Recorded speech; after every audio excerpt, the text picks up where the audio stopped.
Welcome back to Sika Strength and welcome back to the Sika Stand News Show. Today's news show is brought to you by the Becoming a Horse program. There's been lots of inquiries recently about a program that's not quite specifically strength training, not quite specifically made for athletes. And some of you don't seem to know about the Becoming a Horse program. There's multiple blocks of this on the app. There's more to come. It's 4 sessions per week: strength, power, hypertrophy, a tiny little bit of Olympic lifting, some jumping, some sprinting in the later blocks. It's exactly what a lot of you are looking for.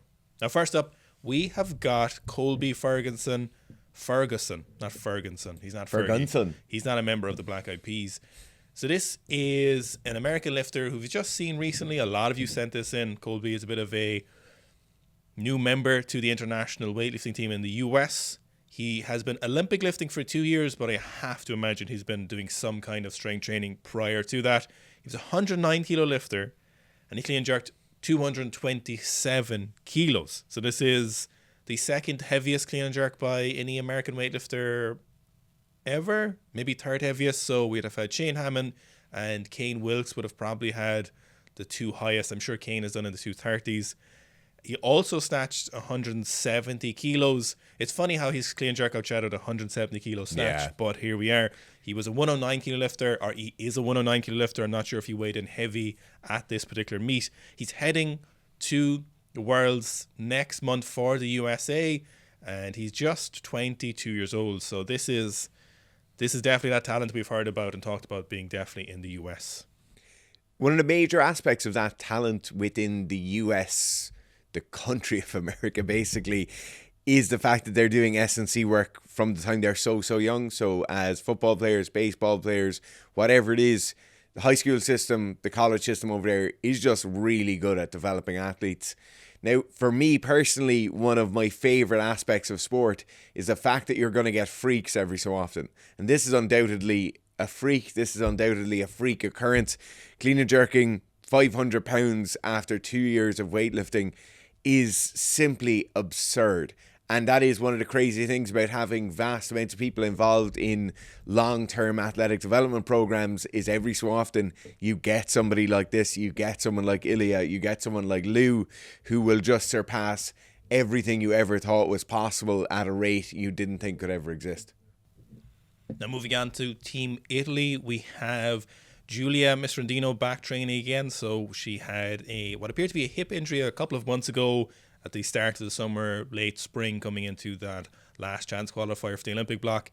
And she seems to be well on the mend from it now several months later. We have a 120 kilo clean and jerk. And we've also a 123 kilo clean. And we didn't get to see the jerk in the end. Although, giving her propensity for making big split jerks, we've seen 130 odd kilos from rack. It's very likely she made it. The clean looks very, very strong as well. So this is great to see. What I really like about Guilia's lifting is how consistent the clean is, and particularly how consistent the timing of the catch of the clean. So a lot of the time, and you will have heard of us mention this before, is that people will work incredibly hard during the pull. They'll bury themselves underneath the barbell, and then they'll have to really struggle to stand up the clean, which obviously makes the jerk a lot more difficult afterwards. In Guilia's case, when she's making those heavy single attempts, her stand-up is always the exact same. That recovery out of the catch is always the exact same. And it just makes the overall attempt so much easier. It makes your likelihood of making the jerk so much higher due to the fact that you're not struggling massively to stand up with the barbell out of the bottom position. You wouldn't do anything with that, would you? No, I'm struggle only. Next, we've Guilia Imperio. She also seems to be on a bit of a comeback in terms of training. We haven't seen much from her in the last couple of months.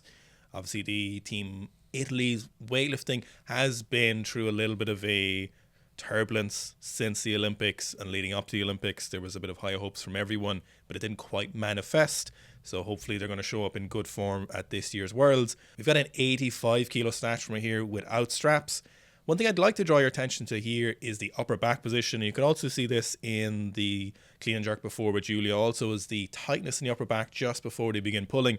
And this is something that's very, very important, setting the shoulders, setting that upper back. We've been talking a lot about that in the technique series we've been doing for the last few weeks. It's a really common issue a lot of lifters have, is not setting that upper back. Common issue among intermediate lifters. You won't be able to dictate the barbell. You won't be able to extend as efficiently. You won't be able to control that barbell's pad as well if you're not setting that upper back, if you're not setting it in a good position. One thing to note as well is that for a lot of lifters, this will also feel like you're arching your back as much as possible. And sometimes we hear people saying we don't want to arch your back too much when you're lifting. But in reality, a lot of Olympic lifters have a lot of muscle mass, but they also have very good thoracic extension. So we see the position she's sitting here will be very reminiscent of someone twice her weight. Maybe if we looked at someone like Carlos Nazar's upper back position, he's going to be arching as hard as he can, but for most part, it's going to look like a relatively flat back, maybe even a little bit arched, but there's so much muscle mass there. We're going to be aiming for the intention of extending, but in reality, it won't look like that much, but it makes all the difference when we're pulling, and it's very, very important. One other thing, and it's just, this video gives you a great example of it, so I think we should talk about it here for a second. In weightlifting, everyone understands the importance of those large ranges of motion. And usually what happens is people will have to work a certain amount to get maybe their ankles mobile enough or their upper body mobile enough. And once they reach that point, they can kind of rest on those laurels, maintain those levels of mobility because they're able to hit the positions. If you watch Julia hit the bottom of this catch position, you'll see her knees really go forward, kind of acting as a shock absorber, but also just eking out those extra few centimeters at the bottom of the catch. If you were just to rest on your laurels and not continue to push your mobility work and make sure you're maintaining that entire range of motion throughout, then when you hit that position and your knees don't go forward, or you don't have that range in your ankles to allow your knees to go forward, what ends up happening here is your hips actually shoot back. So all of that weight is pushing down, your knees will hit that strong or instant wall at the front, and your hips will have to shoot back, thus inclining your torso forward and many times missing the weight out in front. This is a great example for why you want more mobility than you actually need. Obviously, you need to be able to control it. It shouldn't be loosey-goosey, but extra ranges of motion are always very beneficial for weightlifting. Yeah, we've got Sophie's shaft again. This is definitely her third or fourth appearance in the last few weeks on the new show, and she hit a 104 kilo PB snatch and a 124 kilo clean and jerk, so that matched her PB. The 104, the big thing I was looking at when I saw this was just how happy I would be if I set a PB snatch like this. So a lot of times, as you know, when you hit a PB snatch or clean and jerk, they're not always the most technically perfect. You're certainly striving for a good lift, but after the immediate joy of setting a PB, often you look back at them and think, ugh, that was disgusting. Or in a few months, you'll set a new PB and look back at your old one and you'll think, okay, this is a lot better, but still not good enough. But I'd have to imagine there's this rare occasion, I think this is one of them, where you look at a PB and you go, that was perfect. This is absolutely what I wanted. And I'd have to imagine Sophie looked at these PBs and said, you know what, this is exactly what I was looking for. I looked at this 104 and this 124. This is exactly what I'd want to be seeing when I set PBs like this.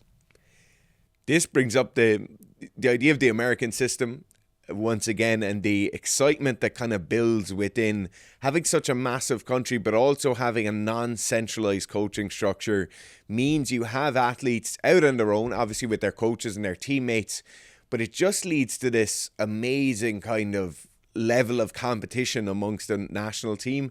Obviously, if you're somewhere like Korea where you have 26 pro athletes all training in the same room, you have a huge amount of interpersonal competition, but generally speaking, the competition doesn't really go outside of that room too much. In the US, you have massive amounts of really high-level elite athletes. In the last 2 years, we've more than we've ever seen before, and they're literally breaking their national records while they're in training sessions without ever coming together for squad sessions or anything like this. So I think it's certainly unique in terms of the world of high level or international sport that you get this decentralized system. And it's just an interesting thing to watch as opposed to the centralized systems we have in the other large federations. Another thing about the countries who have a lot of lifters and who've had a lot of lifters for a while is some very set in stone or very worthy national records to chase, which is great for those lifters if you want to improve as a national team. You know, if you're somewhere like the US or South Korea or China or Russia, you've national records that you've know have been set by other very good lifters and they're a worthy achievement for you. So while you might be in a position where you're never going to set a world record, or very unlikely, there is a good chance that you could break those national records, and it's definitely something a lot of lifters will strive to. And this is great to set milestones are achievable but tough goals for your national system.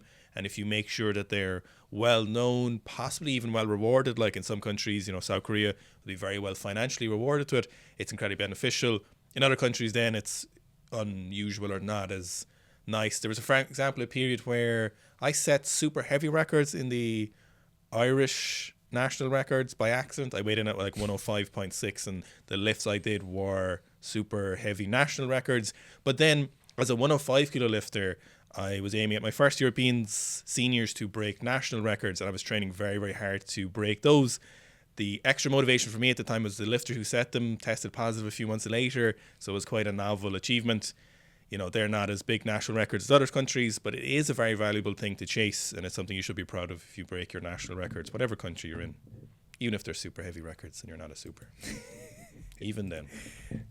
Now, speaking of a country which probably has some pretty big national records, is Egypt, and we've got Mahmoud here with 170 kilo snatch. And I won't lie, that bottom position is kind of scary. That elbow position is scary. There's something about this that is making me scared. That elbow position, it's really unfortunate because I think it's E version of the elbow.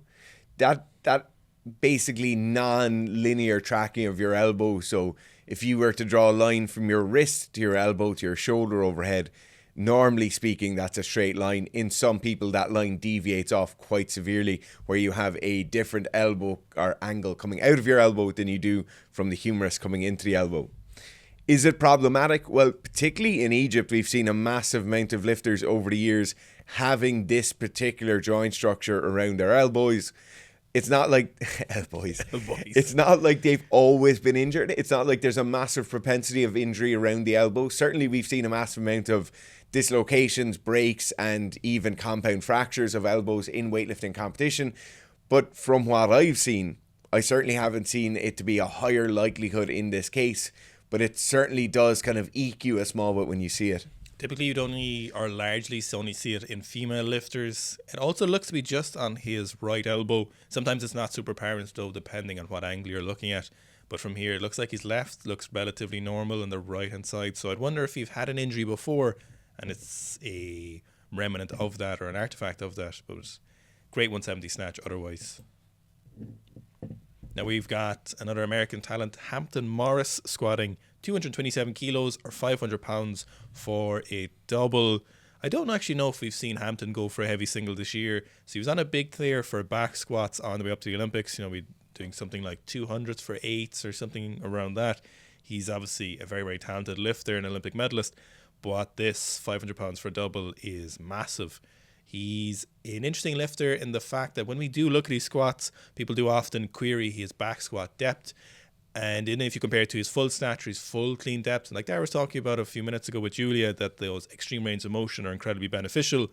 And there is an interesting trade-off for some lifters, and we'll usually see this only at advanced lifters, is that sometimes squatting heavier weights for less range of motion does benefit their lifting. They get plenty of range of motion training when they're doing their snatches and their clean and jerks, and when you're a professional athlete like Hampton, you're getting a lot of volume of those full snatches and those full clean and jerks. So then when you go to your heavy squats, some people, whether this is real or imagined, no offense to Hampton, they will enjoy this heavier weight, this heavier process with slightly shorter range of motion. Now he's actually said before, he commented on our post that he just enjoyed, he felt more in control going to this particular depth. And obviously his progress hasn't been causing an issue. So for him, it's not an issue. But I would caution you against doing it. Squat as deeply as you safely can and as in good technical positions as you can. But if you're someone like Hampton who can get super deep in your snatch and your clean, then I wouldn't really see a good reason for you to be squatting not as deep. Now, this is obviously well below powerlifting standards. This is not a half-quarter squat by any means whatsoever.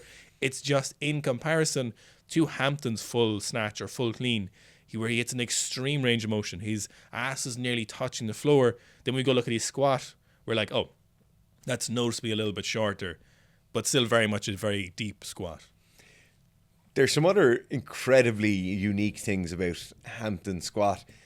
Firstly, to see a weightlifter squatting with what looks to be a powerlifting bar and definitely steel calibrated plates is just so strange. Usually we do see weightlifters utilizing the whip of an Olympic weightlifting bar a small bit more in their squats. We certainly always see them squatting with bumpers, probably to get a bit more whip in there as well. Is there something there where they're familiarized with that style of squat and how that barbell feels? Almost certainly, I would say they're probably training with bumpers all the time, so why would you not be squatting with bumpers also? Then once you've done a certain amount of training with that amount of whip and that amount of bend in the barbell, it does feel very strange to be changing the mechanics of your squat to suit that more rigid squatting position. I think in Hampton's case, it probably suits him a small bit more because of the mechanics of his squats. You'll see very, very controlled squatting. As one talks about, that control comes into the regulation of his absolute depth, but also in terms of the speed of the squat. He's not diving down into the bottom. It's not really utilizing a stretch shortening cycle at all. And also, he has a small bit more forward torso inclination than what we might see in very traditional high bar squats. So it is interesting as to why he's doing it, but it definitely does seem to suit him very well. Here we've got Rezi from Team Georgia snatching 180 kilos from the above the knee blocks.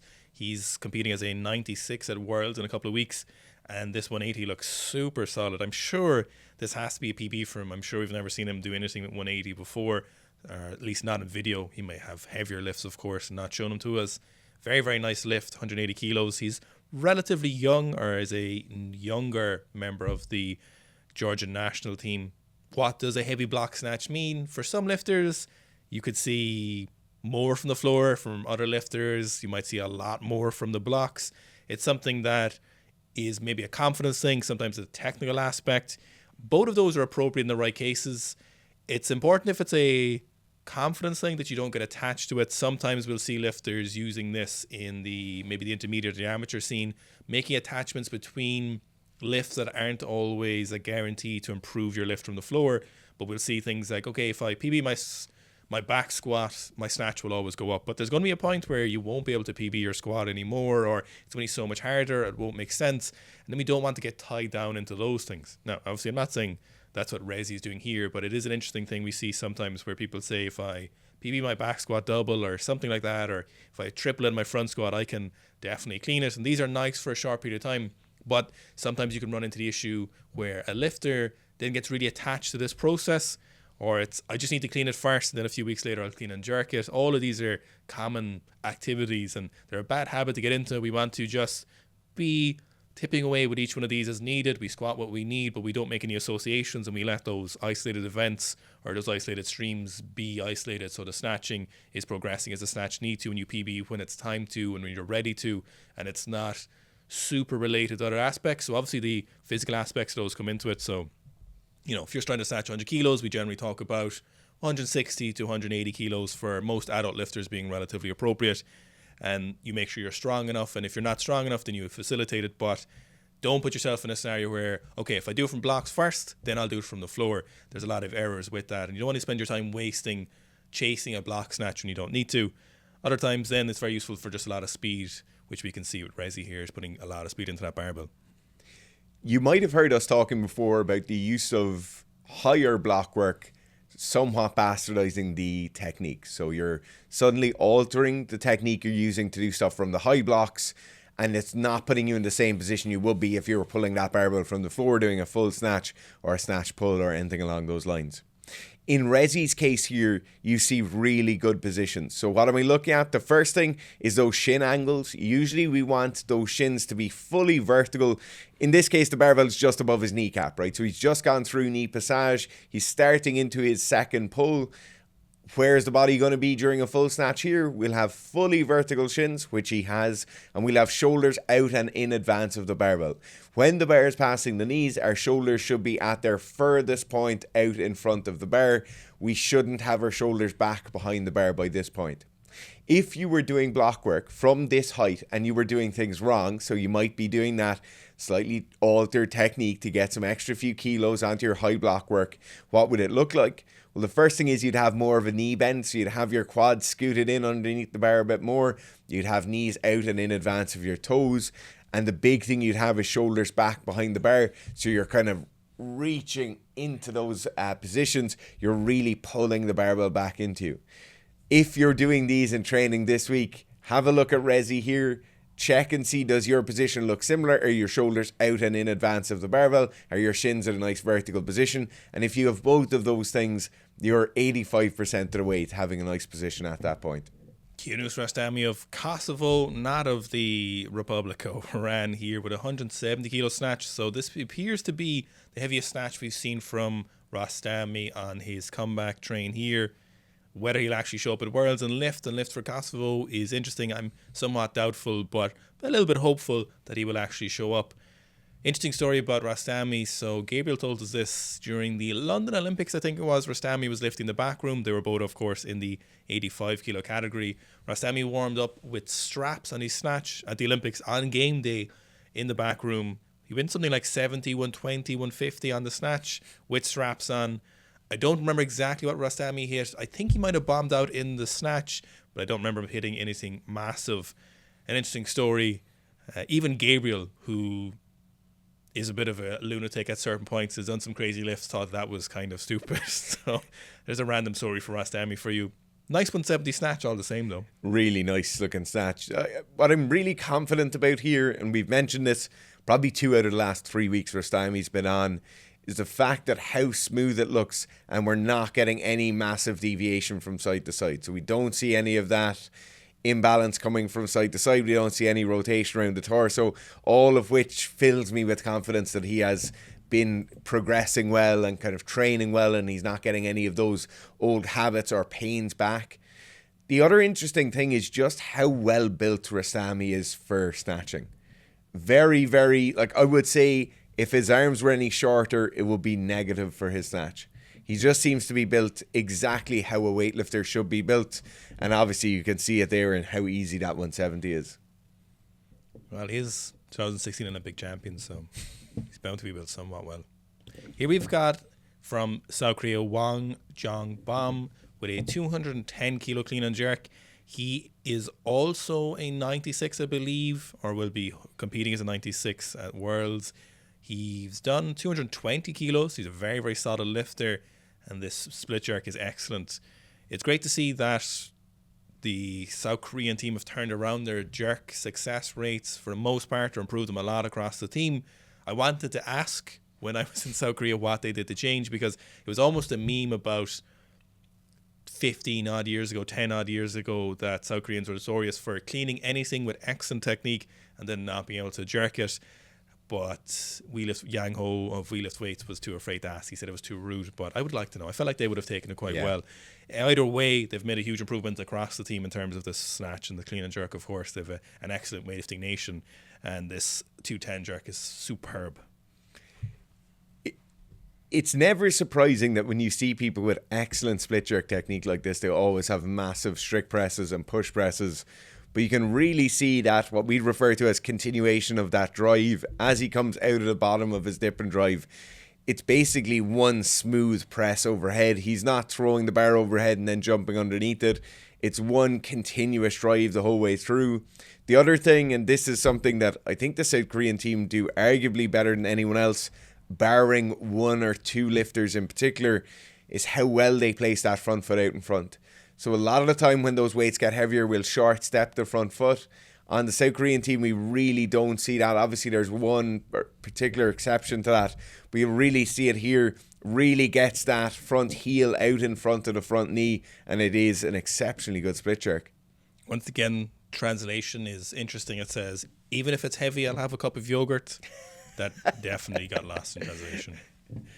Now, moving on to the strength section of the news show, we've Malu Sanita, one of the best squatters in the world, and she squatted 305 kilos. So just in case you're wondering, this is raw. It's just knee sleeves, a pair of Jordans and a belt, so it's not any single ply or anything like that. 305 kilos. We've seen her squat. I think he's a little bit more in competition. Definitely the 300 odd in competition. So this is moving incredibly well. This looks like she'll probably squat 320 kilos, I'd have to imagine. Yeah. Someone else, you'd say this is possibly a last warm-up before you do something massive like that. It's absolutely absurd weights to even think about this, isn't it? Oh, if you'd said this a couple of years ago, that there was female lifters squatting 305 kilos, that was raw, you wouldn't be able to fathom it. Now This is insane. It looks so easy as well. Like, you call this what a last warm-up might look like. But just in terms of the speed the barbell's moving at, it doesn't make sense. It baffles me. Certainly a first attempt anyway. Yeah. Next up, we've got Russ Swole with a big squat, bench and deadlift session. We've got a 332.5 kilo squat, which is an unusual number to be squatting, 210 kilo bench press, and a 340 kilo conventional deadlift. What I want to kind of take note of here is Russell's 332.5 kilo back squat. So we saw him change to the heeled squatting shoes or weightlifting shoes a couple of weeks ago after he was called for depth on a squat in the powerlifting competition. And I think that was Worlds where he would have lost essentially the win because of that. Then we saw him switch to squatting in the ROM 4s, which I thought looked pretty good, but it's interesting to see him squatting this 332.5 kilos in his kind of powerlifting shoes or flats. Very notable. I think this looks to be depth to me. It's actually hard to tell when you've got someone with that much mass across their whole body when they're low bar squatting. To me, it doesn't look like any doubt, but it is a fine line, and the IPF are pretty strict with that, so it is an interesting process.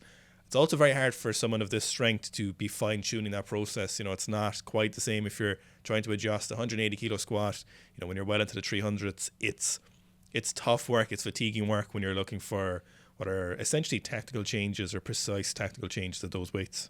Here we've got Nicholas du Preez of South Africa squatting 390 kilos. So he took a bit of downtime the last few months from powerlifting and he seems to be on his build up again.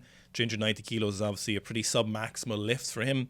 He's an excellent squatter and this 390 is very, very convincing. He's, in my head, notorious for burying his squats, never leaving you in doubt. You never look at du Preez squatting and think, was that the depth? They always, to me, look like they're absolutely well below parallel.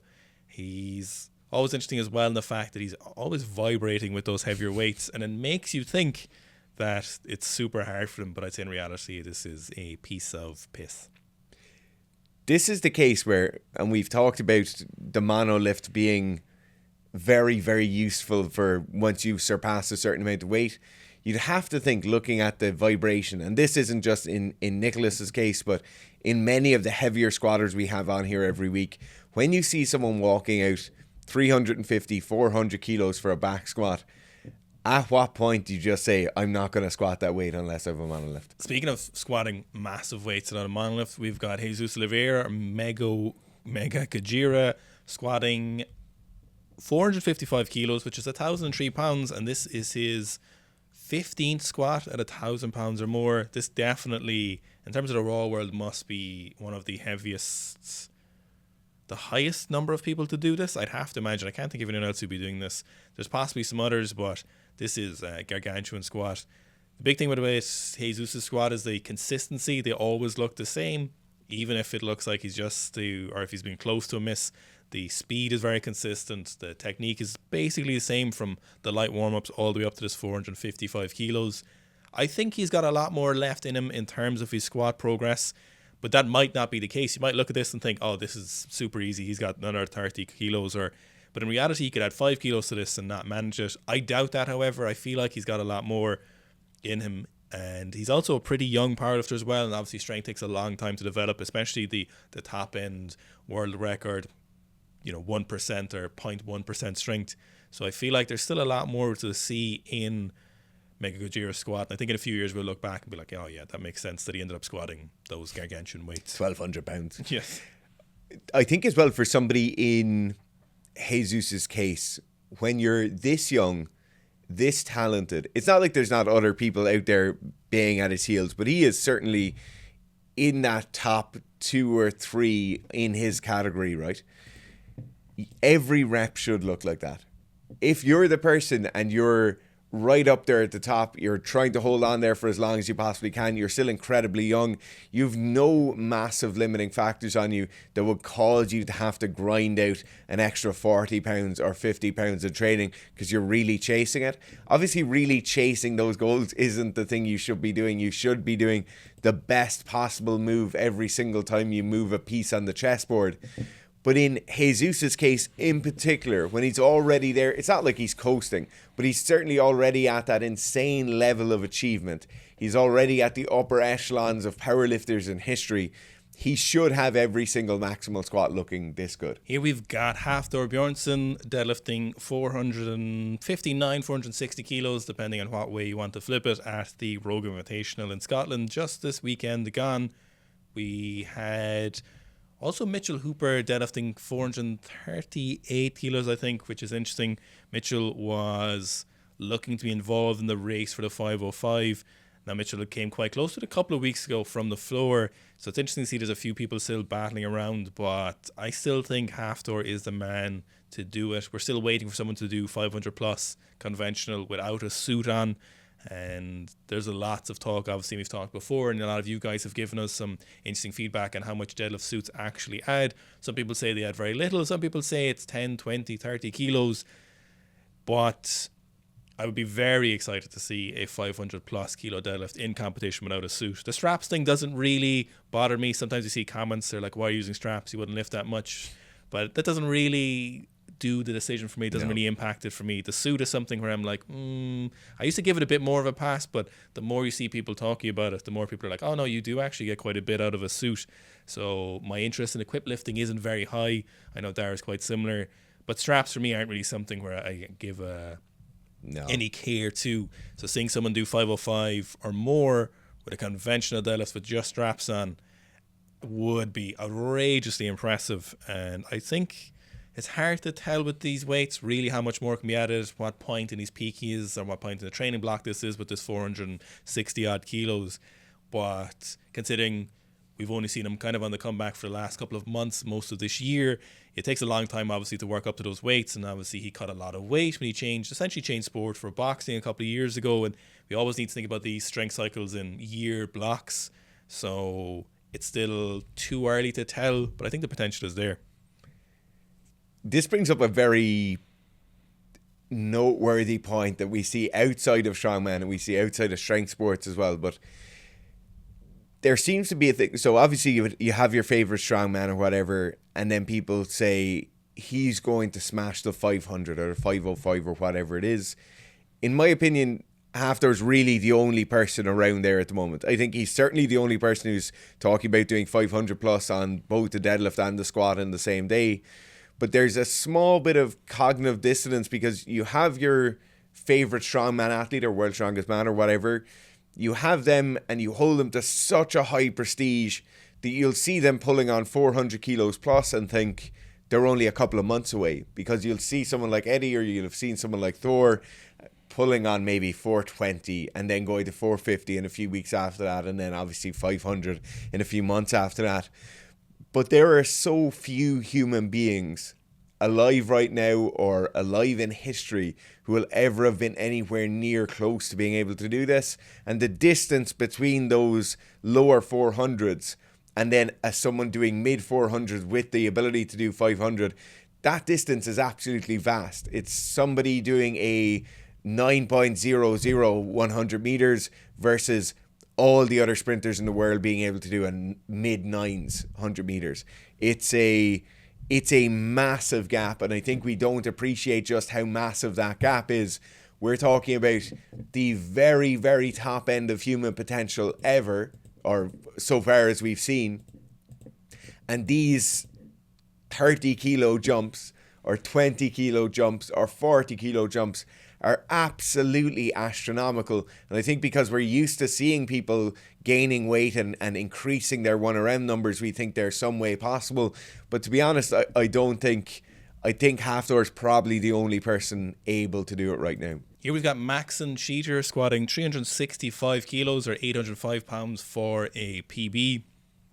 We talked about recently that of the thousands of people who have ran our squat program, just over 13%, slightly over 13%, have a 180 plus kilo back squat.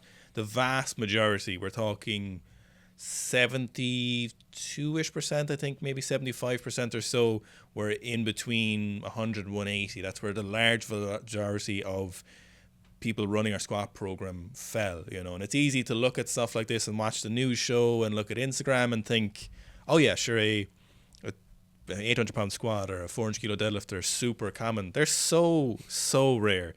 A 300 kilo deadlift is unbelievably rare. let alone a 300 kilo squat. To be honest with you, I don't know many people, and we're involved in the industry, who I know personally who can deadlift 300 kilos. There's so few. So even from our point of view, watching this, you might be falsely led to the belief that things like this are super common. A man squatting 365 kilos this deep is super common, but this is so exceedingly rare that until you see those things with those numbers and you try and sit down and think of, okay, we're professionals in the industry for a long time. How many people do you actually know who can do things like this? And then you see, you're like, hang on. There's like 5 people I know maybe. Like the bias then on top of that 13% is the fact that those people running our squat program are already above average in terms of dedication. They found us on YouTube or Instagram. So you're even pre-selecting for a greater bias towards a higher squat there. So if you're watching this and you see the comments, you're like, the guy's benching my best deadlifts or something like that. Don't feel bad. You're probably far stronger than the average person if you looked across the population. Things like this aren't very, very common. This is outrageous, though. I love his squat. It's so good. Every time I see Max's squat, I always think about just how dynamic it is. Like, he looks like somebody who has come in from another sport. He looks like a football player who's come in. He does. After doing some squats. He has that level of dynamism. The barbell moves that fast. He does not look like a super heavyweight powerlifter who's doing low bar squats. They look so good. I really like his squat. We've obviously had him on the new show a number of times before, and I'm super impressed every time I see him lifting. Now onto the athlete section of the new show. We've got Max van Marley. We've had him on before with some attempts, and we've got him with a hybrid challenge here. So it was a 180 kilo deadlift and a 400 meter run, repeated 4 times. And then that last run of 409 meters, so a little bit beyond. He said do it as fast as possible, and he did it in 5 minutes and 56 seconds. This is absolutely absurd. I think a lot of people will look at a 6 minute mile pace and say that's not really that fast, because you'll have heard about sub 4 minute miles. You'll have heard about 5 minute miles being run by hybrid athletes, and you will have a misguided notion that 6 minute miles isn't that fast. 6 minute mile where you have to stop 4 times to do a deadlift. Obviously, this deadlift isn't maximal for him, but it's still 180 kilos. I think he's deadlifted 240 or 250 in the past. 255, I think we saw. So it's not insignificant. It's certainly not 50% of 1 rep max. And then you're having to do that in between those runs. The interesting thing is both of these things are really influencing each other. So obviously the run is fatiguing you. The run is taking some of your breath away, and setting up for that deadlift is going to be more difficult. But once you get to the end of that mile, once you're on your 3rd and 4th attempt, your glutes and your back are going to be absolutely on fire, and just maintaining any way decent running strides and mechanics is going to be so difficult. I think these kind of challenges just give you an idea for how freakish some people can be. I would hazard a guess that if you were to run, if you're not somebody who does massive amount of running, try a 6 minute mile and do this with 2 32 kilo kettlebells on the side of the track. Just try it with your 64 kilo deadlifts every lap. You'll see how difficult this one will be. So there's an interesting conversation. It's not really a conversation. Sometimes it's just people who are dickheads posting stuff. But then there's definitely some interesting things around the hybrid movement recently. I think the hybrid is an acceptable term for it. I don't particularly get caught up in it. Some people get very upset with people who are not athletes in the traditional sense calling themselves athletes, if they're not competing in a sport. But to be honest, if you're attached to vernacular like that, if you're attached to names, if you're really precise about an exercise or whether someone calls them an athlete or not, you're just a loser in my book. I have no time for that. If everyone is understanding that when you say hybrid athlete, currently you mean you're doing stuff like this, then I think that's more than acceptable. If we all understand the common language around what this is, we'd understand that what Max is doing here, just because he's not in an official competition, doesn't make him an athlete. This is incredibly athletic. The vast majority of people couldn't do something like this. So I think it's a really interesting conversation. What I do think is quite interesting, there's a joke from Dallin Pepper getting closer and closer to CrossFit. This is legit, but I think the CrossFit movements and this are distinctly different, largely because you see the strength movements probably being thereabouts, sometimes maybe a little heavier. For example, if you looked at the 5-minute mile and the 500-pound squat, a lot of CrossFitters at elite level wouldn't be able to squat 227 kilos, not without a distinctive strength block. And then with the hybrid challenges, most of the time you see a lot more endurance events. So it's not like they're very, very different from each other in terms of CrossFit and hybrid. Hybrid and CrossFit are quite similar in some ways, but the challenges get a lot more specific in the hybrid nature. So you see people chasing very specific goals. They'll often lean a little bit more to the endurance aspect or sometimes the speed aspect, but we won't see a large variety in them. So even though we're saying hybrid, we're really looking at somewhat specific direction in maybe 2, maybe 3 domains. So it's usually like a run and a lift or very, very similar like that. Whereas obviously CrossFit is much broader and impressive in its own right.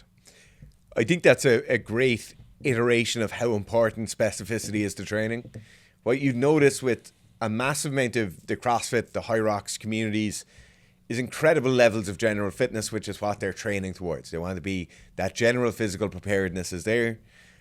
Undoubtedly, if you were to pick any one of these metrics, whether it's squatting, deadlifting, pressing, running, sprinting, jumping, and give it some of your time and slightly less of the general training or slightly less of the overall volume goes towards general training, you'll get what we see here. You'll get those faster miles, you'll get those heavier squats.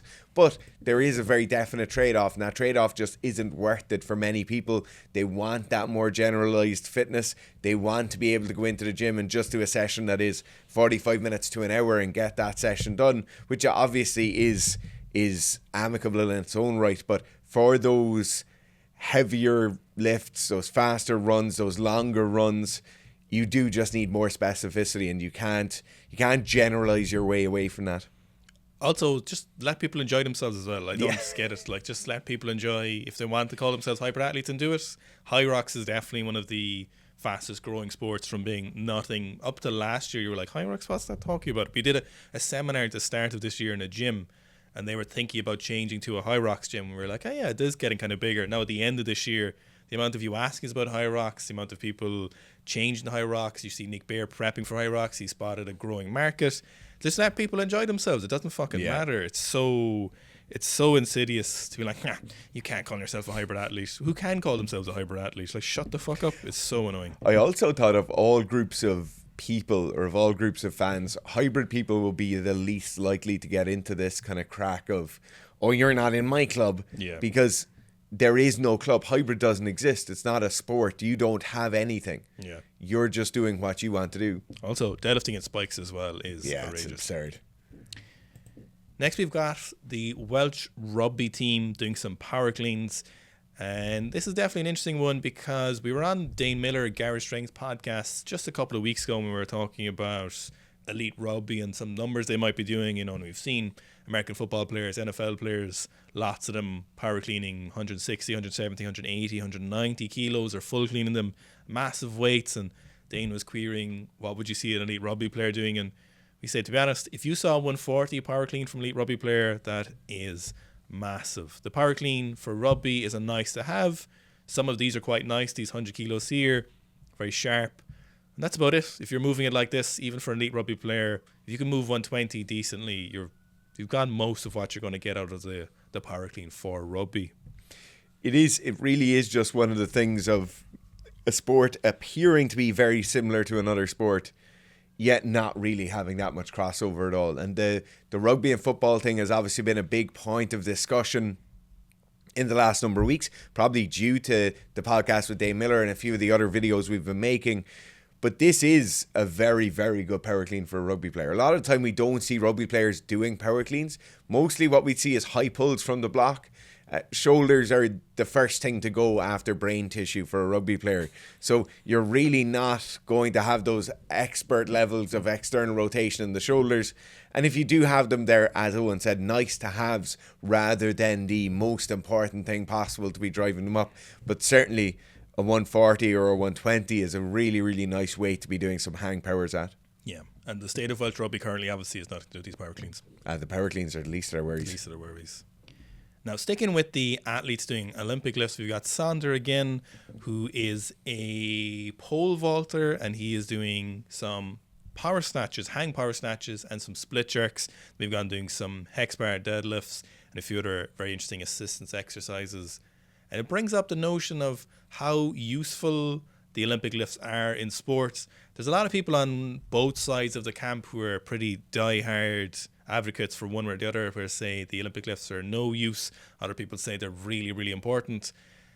We're in the camp of it's like, yeah, it's kind of nice if you can do them. It's great if you can add them in your training. And if it's not a huge cost on your psychology or physiology, then it's nice to have them.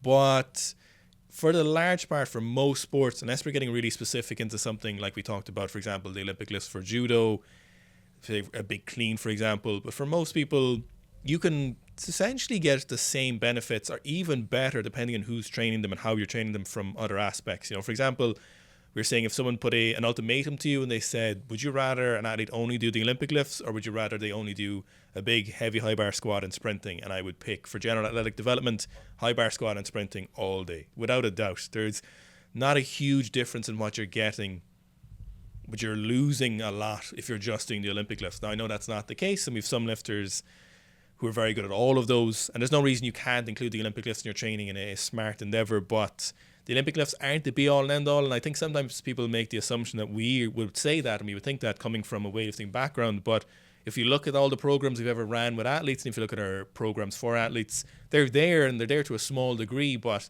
they're not the main driver of development.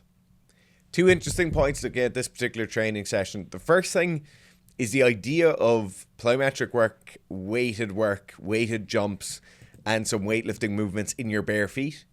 Now, as an athlete in the off-season, this is certainly not a bad idea, building some more integrity around the foot and the ankle. Also, that increased proprioception that would come along with that, or afferent nerve signal feedback that would come along with bare skin on the ground. Just focusing on where your feet are lying would certainly be very, very useful. Will there be some drawbacks? Certainly. Will there be some social things that would pull you back from doing that? Absolutely. But if it's for a limited time and you have athletes doing a session where they're not taking a lot of impact, certainly the barefoot is going to be a great option for a small block of time.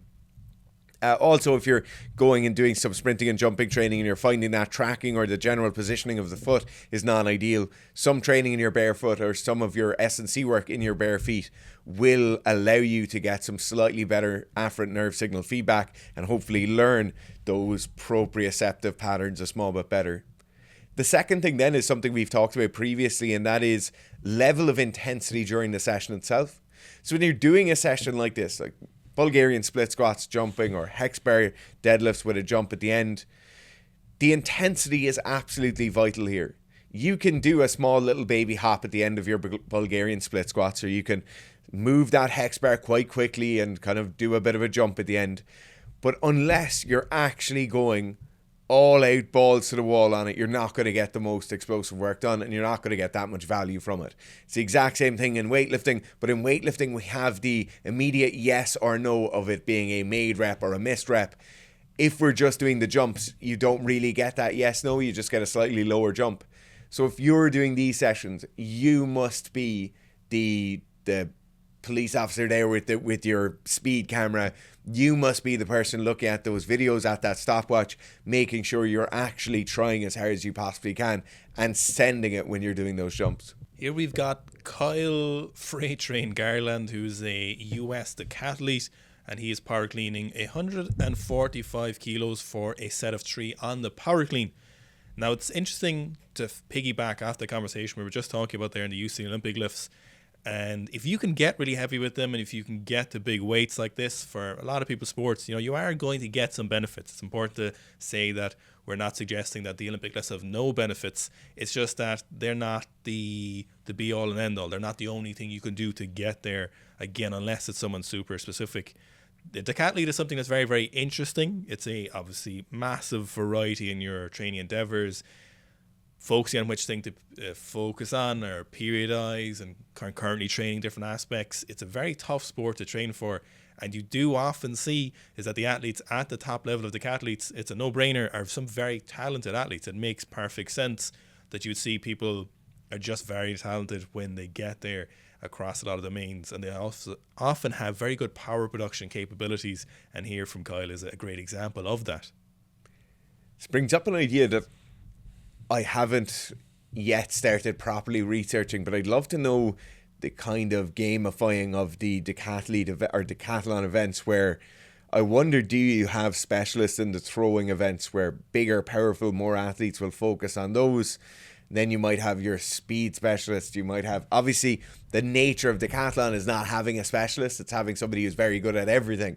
But I wonder, do you have that where an athlete like Kyle might really focus on the speed and power and throwing aspects, knowing he'll get a better score in 2 or 3 events, and then maybe knowing he'll come more middle of the pack on some of the endurance events? Yeah, we've got Dylan Terryberry again. You may remember another decathlete, and he is doing 182 kilos for a set of 4 on the high bar squat. And to continue the conversation, I think this is a great example of someone who's got very good Olympic lifts, but also very good squatting ability. And there's this point as well, if you're considering, because it's a very common question we get, is people wondering about the propensity of the Olympic lifts in their programs, or they'd like to start learning them, and how useful we think they'd be learning them, or how useful they would be for that athlete. But then if we look at something like this, if we can move 180 odd kilos for a very good range of motion like this in very good positions, you're going to get a lot of the benefit. And the interesting thing is, for the most part, if you think about what would be the equivalent of an Olympic lift to this squat in terms of your actual just power production, or how would you get there between the two, and what numbers would you be getting?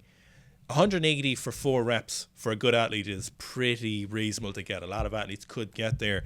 But for example, maybe we were to say something like 120 kilos or 140 kilo power clean. Very hard to get to for a lot of athletes. If we take out the throwers again, if we take out these bigger athletes, if we look at a lot of the track and field, if we look at the rugby players, even though they are bigger athletes, getting to 140 power clean is a lot of work. And the funny thing is, you can't really get there for most people unless you're super talented and you just have great propensity for power production without a pretty big squat. So the interesting thing is, it's more use for your training if you were to get somewhere like this, 180 kilos for 4 reps, than messing around at 80 or 90 kilo power cleans, which for the most part aren't really going to do a whole lot for your training, but this is going to give you a lot more bang for the buck. Again, it's not saying you can't do both, but these are some lovely squats, all said and done from Dylan. If you'd like to get a massive squat like some of the athletes you've seen today, go and check out the RTA 2.0. So this is the Road to Anywhere 2.0 squat program. It's 12 weeks long. You have some intermediate testing as you go through, so you'll have some new rep maxes as you get your way through the program.